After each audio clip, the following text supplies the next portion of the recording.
بسم اللہ الرحمن الرحیم۔ السلام علیکم، ویلکم ٹو دی چینل۔ ہم آپ کو سکھاتے ہیں انگلش بہت ہی آسان طریقے سے۔ اگر آپ انگلش سیکھنا چاہتے ہیں، بولنا چاہتے ہیں، لکھنا چاہتے ہیں تو بہت ضروری ہے کہ آپ کو انگلش کے بہت سارے الفاظ آتے ہوں اور ہر طرح کے انگلش کے الفاظ آتے ہوں۔ تو اس کے لیے ہے یہ انگلش کا وکیبلری کورس۔ اس کورس کو کر لیجئے تو آپ کی انگلش کی وکیبلری بہت اچھی ہو جائے گی۔ آج ہے ڈے نمبر 3 اور اس میں آپ سیکھیں گے بیماریوں کے نام انگلش میں۔ آپ کی آسانی کے لیے میں نے اردو پروننسیشن میں بھی الفاظ کو لکھ دیا ہے تاکہ آپ کی پروننسیشن بہتر ہو اور آپ کو بولنے میں کسی قسم کا مسئلہ نہ ہو۔ ویڈیو پوری دیکھیے گا، چھوٹی سی ویڈیو ہے۔ اس ویڈیو کے اینڈ پر ایک چھوٹا سا ٹیسٹ بھی ہے جس کا آنسر آپ نے کمنٹ باکس میں کرنا ہے۔ لیکن آگے بڑھنے سے پہلے پلیز چینل کو سبسکرائب کر کے بیل کے بٹن کو دبا دیجئے تاکہ آنے والی تمام اچھی ویڈیوز بغیر کسی پریشانی کے آپ کو ملتی رہیں۔ اس کے علاوہ ان ویڈیوز کو اپنے فرینڈز کے ساتھ، اپنی فیملی میں، اپنے آس پاس اسپیشلی اسٹوڈنٹس کے ساتھ ضرور شیئر کیجئے کیونکہ یہ ان کے لیے بہت زیادہ ہیلپ فل ثابت ہوں گی۔ اگر آپ ویڈیو کو لائک کر دیں گے تو میرے لیے بہت زیادہ حوصلہ افزائی کی بات ہوگی۔ چلیے آج کی کلاس سٹارٹ کرتے ہیں۔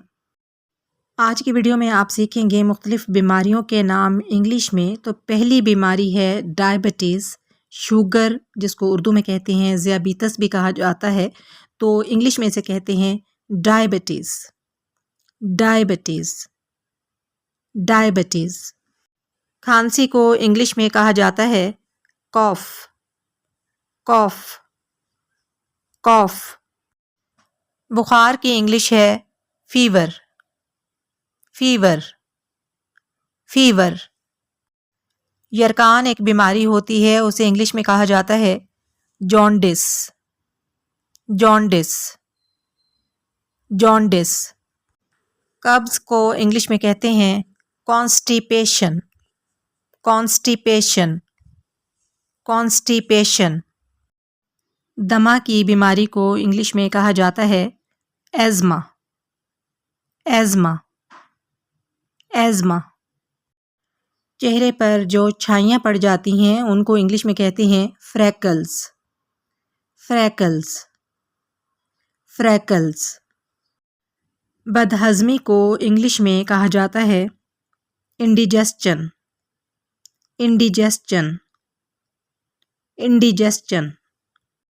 سوجن کو انگلش میں کہتے ہیں انفلیمیشن، انفلیمیشن، انفلیمیشن۔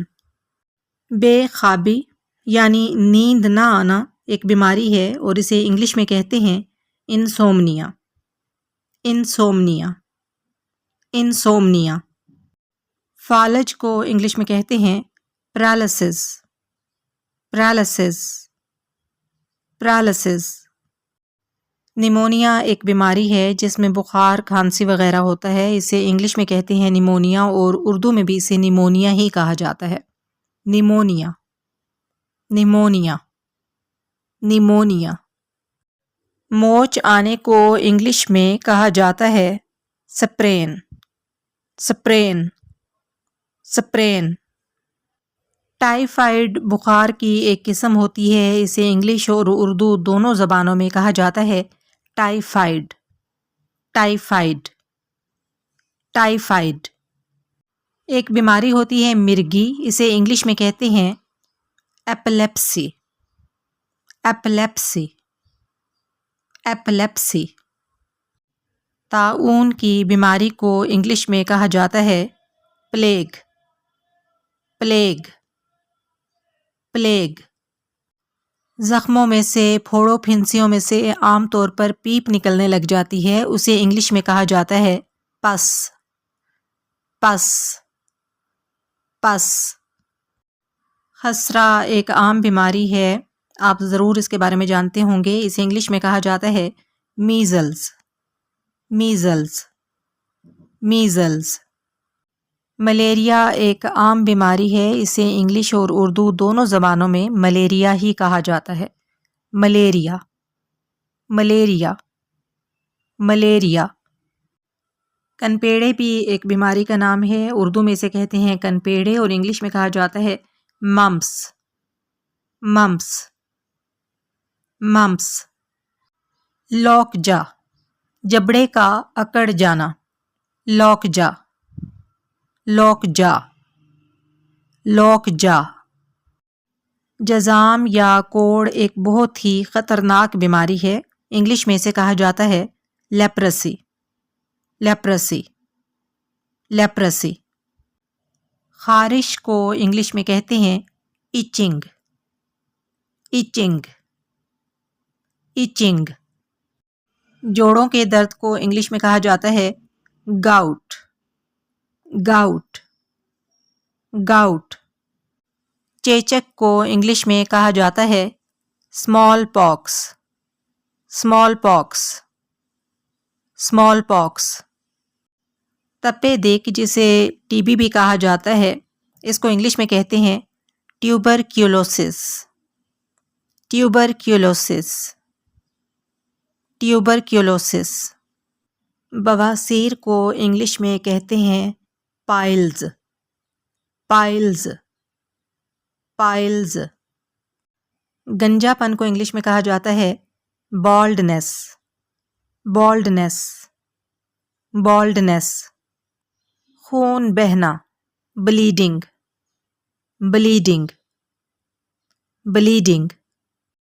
انیمیا کہتے ہیں خون کی کمی کو، انیمیا، انیمیا، انیمیا۔ ہیضے کو انگلش میں کہا جاتا ہے کولرا، کولرا، کولرا۔ ڈائریا کہتے ہیں اسہال کو، دست کو، موشن کی بیماری کو، ڈائریا، ڈائریا، ڈائریا۔ اگر کوئی بہرا ہو تو اسے کہا جائے گا ڈیف، ڈیف، ڈیف۔ اسی طرح اندھے کو کہا جاتا ہے بلائنڈ، بلائنڈ، بلائنڈ۔ لنگڑا انگلش ہے لمپ، لمپ، لمپ۔ گونگا، ڈم، بی سائلنٹ ہے، بی کی آواز نہیں آنی چاہیے، ڈم، ڈم، ڈم۔ سر کے درد کو انگلش میں کہا جاتا ہے ہیڈ ایک، ہیڈ ایک، ہیڈ ایک۔